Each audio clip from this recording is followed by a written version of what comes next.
सिफारत खाने पर हमला, ईरान ने अमेरिका को बड़ी धमकी दे दी। तफसीलात के मुताबिक ईरान ने शाम में अपने सिफारत खाने पर इजरायली हमले का जवाब देने का ऐलान कर दिया। गुज़िश्ता रोज दमिश्क में ईरानी सिफारत खाने पर इजरायली हमले के बाद ईरान ने सख्त रद्द-ए-अमल से खबरदार किया है। ईरान का कहना है कि वो इजराइल की हिमायत करने पर अमेरिका को भी जवाबदार ठहराएगा।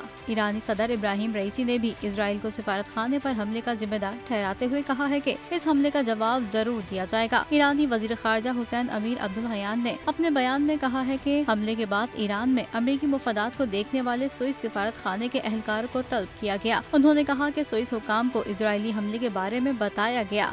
मुलाकात में सऊदी हुकूमत के हिमायती के तौर पर अमेरिकी हुकूमत को एक अहम पैगाम भी भिजवाया गया। दूसरी जानिब हिजबुल्लाह ने भी कहा है कि इजरायली हमले का जवाब दिया जाएगा।